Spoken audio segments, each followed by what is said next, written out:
Imagínate esto, vivís en un imperio gigantesco, lleno de gente, mercados, artesanos, soldados, montañas y ciudades amuralladas, pero cada cosa que decís, cada paso que das, cada error que cometés, puede costarte la vida, Anne, y no solo la tuya, también la de tu familia. Suena exagerado, no, bueno, no lo es, porque hubo una dinastía en la historia china que llevó el control, el castigo y la vigilancia a un nivel que hoy nos parecería imposible de creer. Esta dinastía fue la dinastía Qin, que gobernó China entre 221 a.C.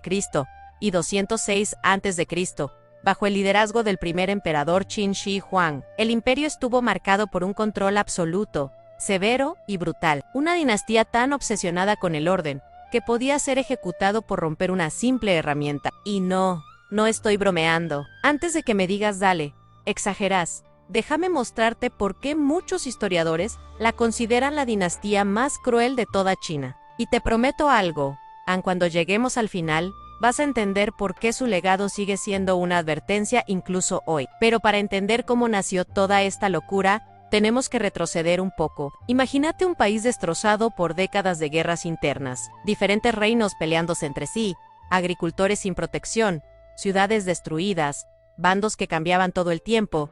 Era un caos total. En ese contexto, surge una familia que promete algo simple en orden: unificar todo, controlar todo y sacar al país del desastre. ¿Suena bien? No, bueno, siempre suena bien al principio. Esta dinastía, que en su origen solo quería paz, terminó creando uno de los sistemas más duros y temidos que pudo haber existido. Y acá entra en escena un personaje clave, uno que prácticamente encarna toda la paranoia, la ambición y la dureza del imperio. Imagínate a un chico que creció entre guerras, viendo traiciones, viendo cómo la gente cambiaba de bando fácilmente. Ese chico crece, creyendo que la única manera de que el país no se desmorone es tener un control absoluto de todo. Suena un poco a serie, ¿no? Como el villano que al principio tiene buenas intenciones, pero se va torciendo. Cuando ese chico llega al poder, transforma su personalidad en leyes. No eran sugerencias, no eran reglas sociales, eran órdenes firmes y frías. Y estas leyes afectaron a millones. Lo interesante es que no eran castigos normales. No era un sistema donde romper una herramienta podía costarte una ejecución.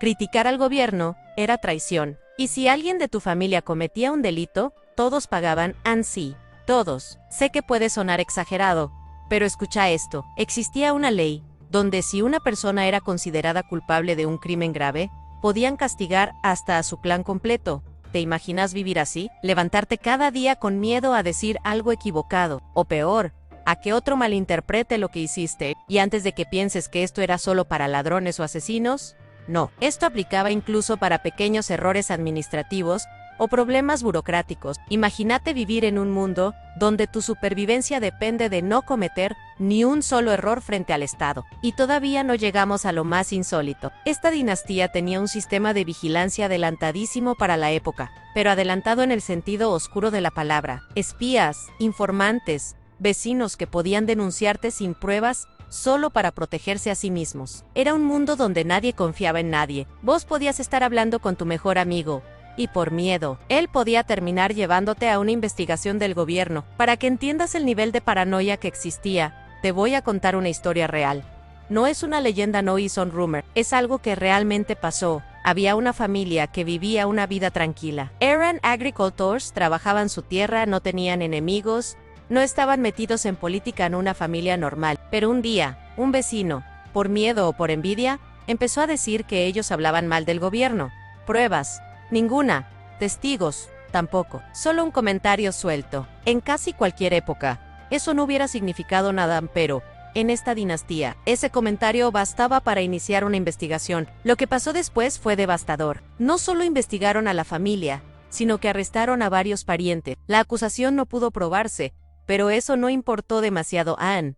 Ya estaban marcados. Algunos fueron castigados, otros desterrados. Su reputación quedó destruida, todo por un rumor sin fundamento. Así de frágil era la vida. Y lo más loco es que esta no fue la única historia. Hay registros de castigos masivos por errores mínimos, de funcionarios que morían por equivocarse en un reporte, de familias enteras arruinadas por un comentario dicho en el momento equivocado. Y si estás pensando, ¿no puede ser que nadie se rebelara? Bueno, sí hubo rebeliones, pero para entender por qué la gente seguía obedeciendo, tenés que saber algo más. Esta dinastía justificaba su crueldad diciendo que era necesaria, que el país había estado demasiado tiempo dividido, demasiado tiempo debilitado, y que la única forma de reconstruirlo era aplicar disciplina absoluta. En su cabeza, era como un médico que cura infectando. Su lógica era simple y brutal. Si castigaban de manera extrema, la gente actuaría con cuidado. Si la gente actuaba con cuidado, habría menos problemas. Y si había menos problemas, el país prosperaría. ¿Cruel? Sí. ¿Pragmático? En su mente. Totalmente. Y acá viene lo irónico. China, bajo esta dinastía, realmente avanzó. Se fortaleció militarmente.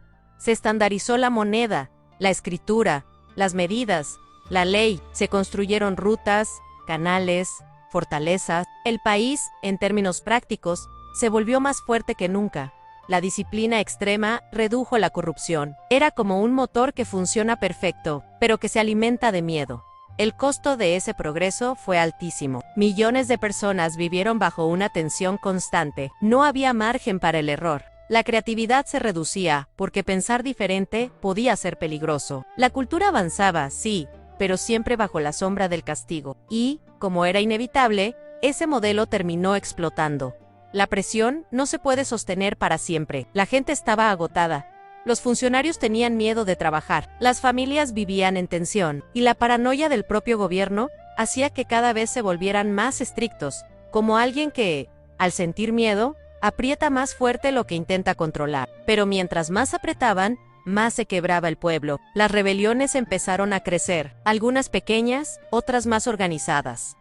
El imperio comenzó a desmoronarse desde adentro. La caída fue tan intensa como su ascenso. Y cuando finalmente cayó, dejó una lección que todavía resuena en la historia china. Un imperio puede ser fuerte, puede ser disciplinado, puede ser ordenado, pero si se construye sobre el miedo, tarde o temprano se quiebra. Y acá quiero dejarte con algo para pensar. Es fácil mirar hacia atrás y decir qué crueles que eran, qué exageración, pero este tipo de sistemas no aparecen de la nada, aparecen en momentos de crisis, cuando la gente tiene miedo, cuando el país está dividido, cuando todos quieren seguridad inmediata, y ahí es donde aparecen líderes que prometen orden a cualquier precio.